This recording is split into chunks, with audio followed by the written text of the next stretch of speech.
千里之行，始于足下. A journey of 1,000 miles begins beneath the feet.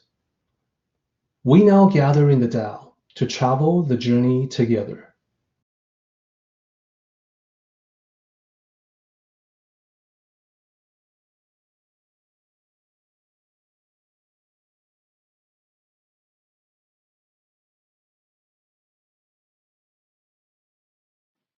Welcome to Tao Talks with Derek Lin, where we delve deeply into the Tao Te Ching by Lao Tzu.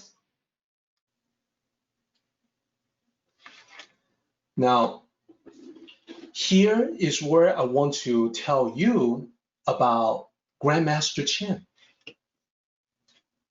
Grandmaster Chen is a remarkable sage, one of the people that I respect the most.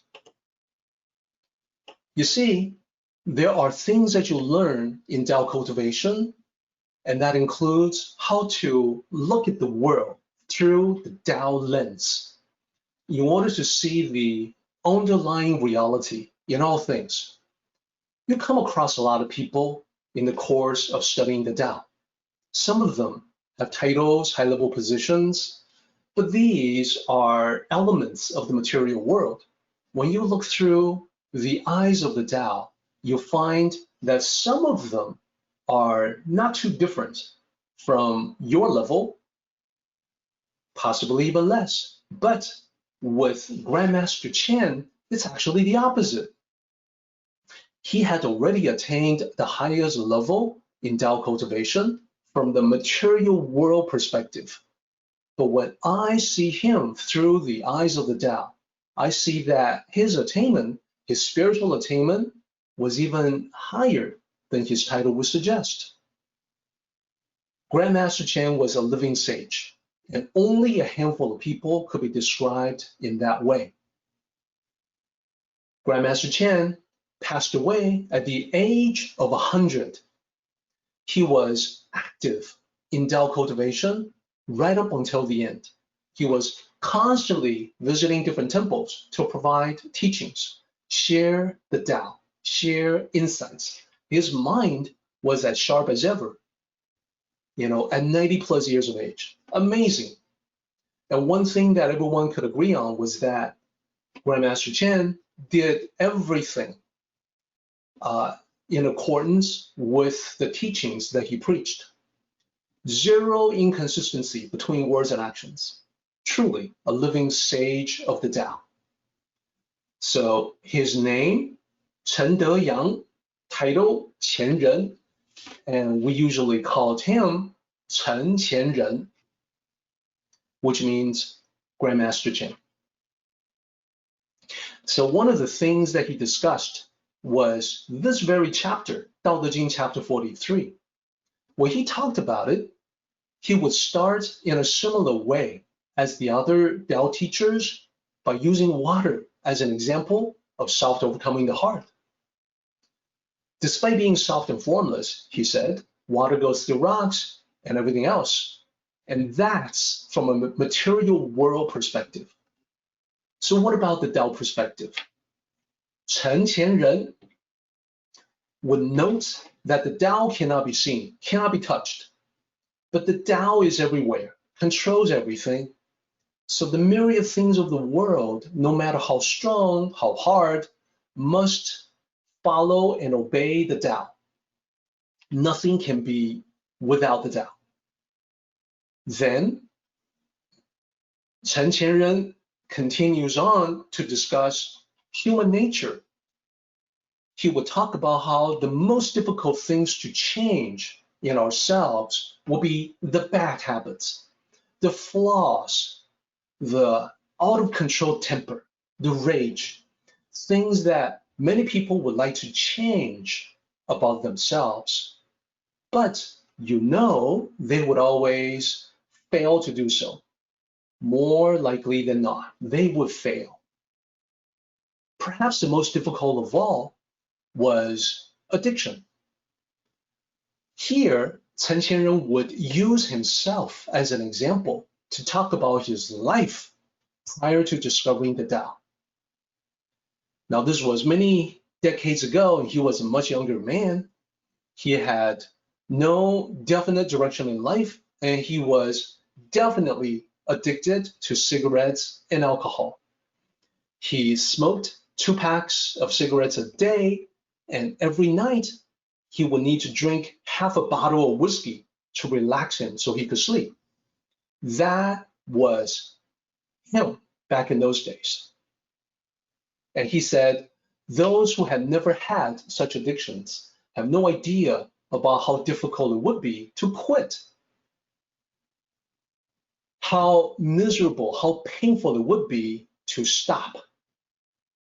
And you and I can see it indirectly by the number of people who try and fail, number of people who are still deep in addiction, in substance abuse.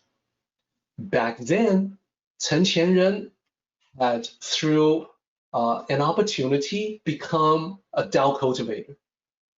So he received the Tao. He started listening to Tao teachings.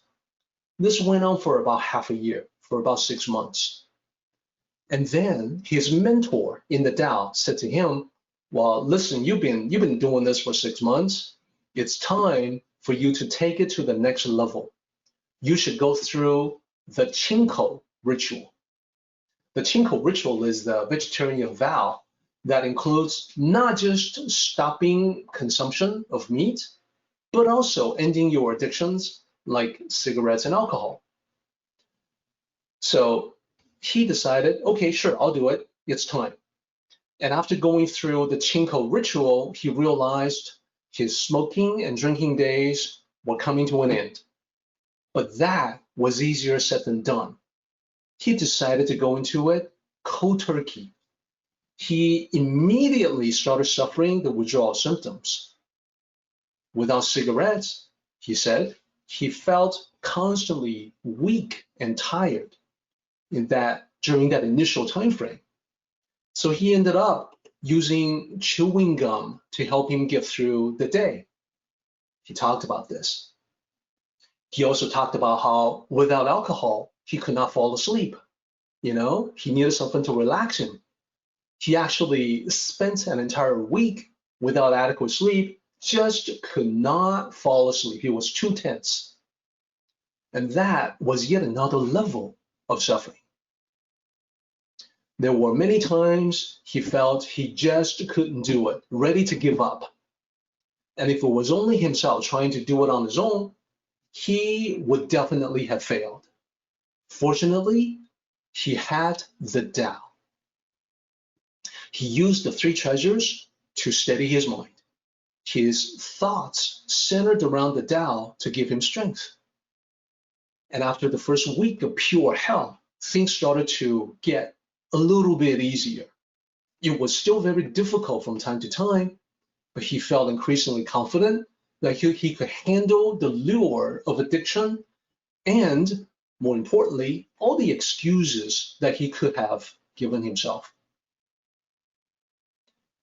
As he continued down this path, he saw other people like himself who were also deep, mired in material desires. And these desires had a poisonous effect on their lives, and now he could see that. But if they kept on the path of cultivation, they could also use the Tao to dissolve the poison, to render the poisons harmless and powerless over them. So Chen Qianren said, from a life perspective, the hardest things include not just such elements as cigarettes and alcohol, but also addictions to desires. Life is full of negativity, setbacks, failures, defeats, depressions, misery, hopelessness, you name it. He said, that 8 or 9 times out of 10, things just don't pan out the way that you hoped. Life events can drive you nuts. They can frustrate you to the edge of your tolerance. All of these things are 至坚, the hardest things in life. Think about the people who are suicidal. They experience so much pain, they just want to end it all. There's nothing harder than that. And nothing can solve it for them except the Tao, 至柔, the softest of all. So, Chen Qianren said, using the Tao is how we must live. Using your true nature, your conscience, the best element in you, your highest self, to solve your toughest problems. Problems within yourself, problems dealing with other people, the Tao will work for all of that. Don't try to fight fire with fire. You just create a greater fire. Don't try to use force against force. You end up hurting yourself. Now that you have encountered the Tao, it's time to put it to use. You can take care of the issues in life with compassion, understanding, gratitude, and humility. You can face all of those challenges. Use the softest to overcome the hardest. So why did Chen Qianren talk about his own life experience in discussing this chapter, 道德经 43? Well, it was because his practice of the Tao focused on application in everyday living. It wasn't enough for him to talk about water going through rocks. He wanted to expand on that into using the Tao to go through and get rid of bad habits and negative patterns. That is the practical application of the soft overcoming the hard. I find a lot of inspiration in the words of Chen Qianren, and I hope you do as well.